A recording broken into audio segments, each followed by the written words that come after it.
Have you ever thought about a hero's journey that began not with a choice, but with a prophecy? A destiny set in stone before he was even born? Well, that's exactly what we're diving into today with the timeless story of Lord Krishna. We're going to go from his miraculous birth in a prison cell all the way to his profound teachings on a battlefield. It's a story packed with divinity, heroism, and wisdom that honestly has inspired millions for centuries. So, to really get this, we've got to set the scene. Our story kicks off in what's known as the Dwapara Yuga.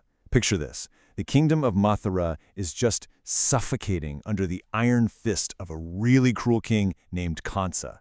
I mean, his tyranny had thrown this blanket of fear over the entire land. People were suffering, just desperately waiting for some kind of hope. And that hope? It didn't show up with an army or a rebellion. Nope, it came as a dramatic announcement, a voice, a divine voice from the heavens that was about to kickstart a truly cosmic conflict. So that voice was something called the Akashvani, basically a divine prophecy.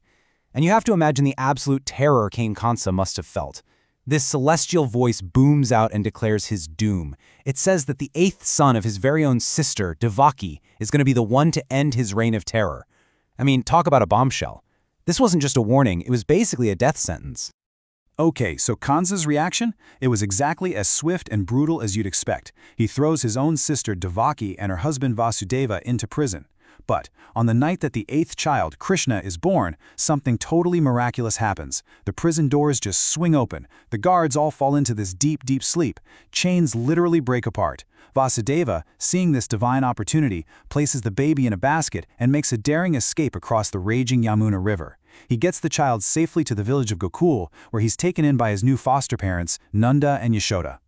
So now, Krishna is safe, hidden away in this peaceful village of Gokul, and he starts to grow up.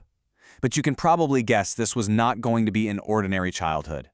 Not at all.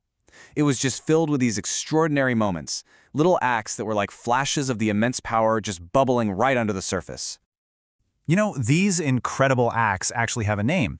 They're called Leela, which basically translates to divine play.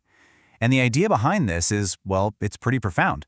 These weren't just random miracles for the sake of showing off. No, each one had a cosmic purpose, to protect the innocent, to teach a deeper lesson, and all of this was disguised as the antics of a playful kid. It's this idea that the universe itself can be a stage for something divine. And wow, his plays were absolutely legendary. I mean, as just a kid, he defeats the demoness Pratana. He lifts the entire Govardhan mountain on his little finger. Yeah, his finger, to protect his village from a crazy storm. He even takes on a giant serpent that was poisoning the river. But here's what's so cool. Amidst all these epic, heroic feats, he was also just a mischievous kid, stealing butter with his friends and enchanting everyone, the cows, the gopis, with the music from his flute. It's a great reminder that divinity doesn't always have to be so serious. It can be joyful and totally relatable. So, all of this brings us to a really important question, doesn't it?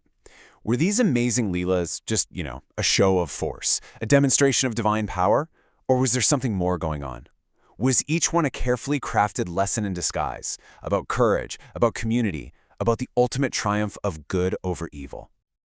Well, as Krishna grew into a young man, the time for all that divine play started to come to a close.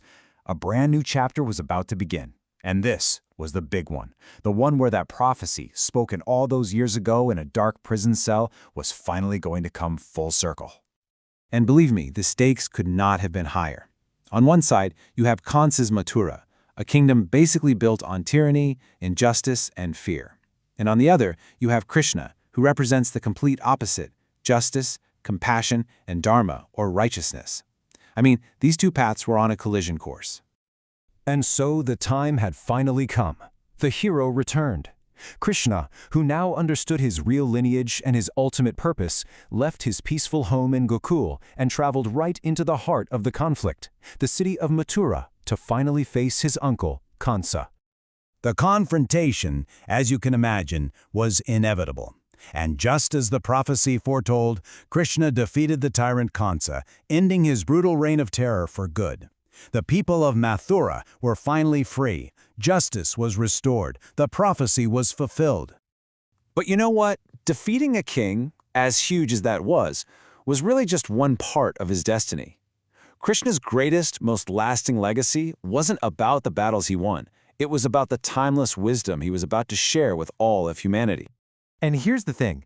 This incredible wisdom wasn't delivered in a peaceful temple or a quiet monastery. No, it happened on the epic, chaotic battlefield of the Mahabharata.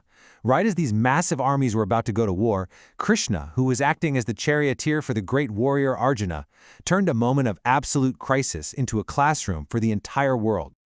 So what was the core teaching? Well, at the heart of what's known as the Bhagavad Gita is this really profound idea. He says our true purpose, our dharma, is to do our duty, to perform our actions, selflessly, without getting all caught up in the results. It's not about winning or losing, it's about acting with integrity and just doing the right thing. And if you think about it, that's a seriously powerful tool for finding a little bit of peace in this crazy, chaotic world. So when you boil it all down, Krishna's life story makes him this enduring symbol of some really powerful virtues. We're talking about love, deep compassion for every living thing, an absolutely unshakable commitment to justice, and of course, that path of righteousness we talked about, dharma. And maybe, just maybe, the most inspiring part of his entire story is this. Here you have this all-powerful, divine being who chose to live a full human life. He felt joy, he felt sorrow, he had friends, he faced struggles. And that, right there, is what makes his journey so relatable and his teachings so powerful, even today. Which really leaves us with a big question to think about, right? How can this ancient story about a divine hero who lived a human life, who faced down a tyrant, who taught us about selfless action, how can that story inspire the choices we make and the duties we carry out in our own lives today?